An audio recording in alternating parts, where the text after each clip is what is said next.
दीक्षा लोंढे एक आदर्श लोकप्रतिनिधी. सातपूर विभागातील मुख्य प्रभाग म्हणून प्रभाग क्रमांक 11 ची ओळख आहे. आरपीआयचे जिल्हाध्यक्ष असणारे मुलुक मैदानी तोफ प्रकाश लोंढे यांनी यापूर्वी या परिसरात लोकप्रतिनिधी म्हणून निवडून येत अनेक कामे मार्गी लावली.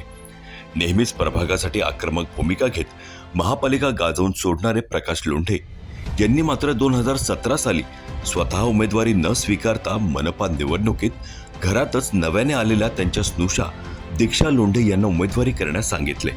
या निमित्ताने त्यांनी घरातील सुनेला राजकारण आणि समाजकारणाचे द्वारे खुली करून दिली आणि पक्षाच्या वतीनं उमेदवारी देखील दिली. दीक्षा लोंढे यांच्या माहेरी कुठलीही राजकारणाची पार्श्वभूमी नसतानाही सासरी सर्व राजकारणी समाजकारणी असल्याने सासरी येताच त्यांनी या गोष्टीची सवय करून घेतली आणि सासरे प्रकाश लोंढे यांच्या सांगण्यावरून 2017च्या महानगरपालिका निवडणुकीत आरपीआय आठवले गट पक्षाच्या माध्यमातून उमेदवारी केली आणि त्यात चांगल्या मताधिक्याने निवडून आल्या. नव्याने पदार्पण करणाऱ्या दीक्षा लोंढे यांना तसे राजकारण समजायला आणि वावरायलाही फारसे अवघड गेले नाही. त्यांना या कामी त्यांचे पती दीपक लोंढे आणि सासरे प्रकाश लोंढे यांचे मार्गदर्शन नेहमीच मिळत होते. प्रकाश लोंढे यांचा दीर्घ अनुभव दीक्षा लोंढे यांच्या कामाला आला असं म्हटले तर वावगे ठरणार नाही. त्यामुळे त्यांनी राजकारणात यशस्वी घोडदौड सुरू केली. त्या प्रभाग 11 मधील नागरिकांच्या हक्काचा माणूस झाल्या.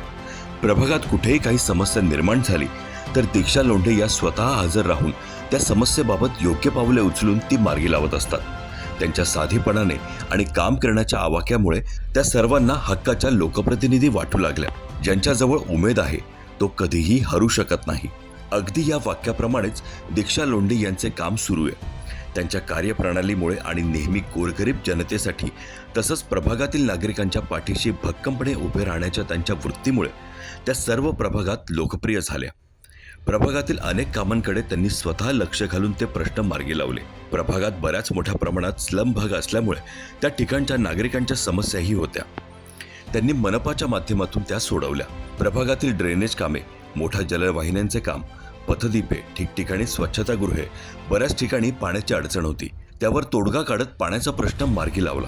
त्यांच्या कामाचा आवाका बघता त्यांच्या या सर्व कामांचे कौतुक केंद्रीय मंत्री आरपीआय आठवले गटाचे राष्ट्रीय अध्यक्ष रामदास आठवले यांनी देखील केले. राजकारणात अगदी नवख्या असणाऱ्या दीक्षा लोंढे यांनी समाजकारण आणि राजकारण यात स्थिरता मिळवली. असं म्हटलं जातं, मनुष्य हा कोणतेही कार्य अत्यंत सहजपणे पार पाडू शकतो जर त्याने दृढ विश्वासाने हवे असलेल्या ध्येयाचे चिंतन केले आणि त्यावर सातत्याने कार्य केले तर. अगदी अशाच पद्धतीने दीक्षा लोंढे यांनी स्वतःवरील विश्वास, सासरे आणि पतीचे मार्गदर्शन तसेच काम करण्याची जिद्द ठेवत आजही प्रभागात ते कार्यरत आहे. कुठलेही सामाजिक उपक्रम असो त्यात त्यांचा सहभाग आवर्जून असतो. आपल्या प्रभागातील कामांसाठी नेहमीच पोटतिडकीने वेळेप्रसंगी अधिकाऱ्यांशी योग्य चर्चा करत प्रश्न मार्गी लावले म्हणून प्रभाग क्रमांक 11चा आता कायापालट झालेला आपल्याला पाहायला मिळतो.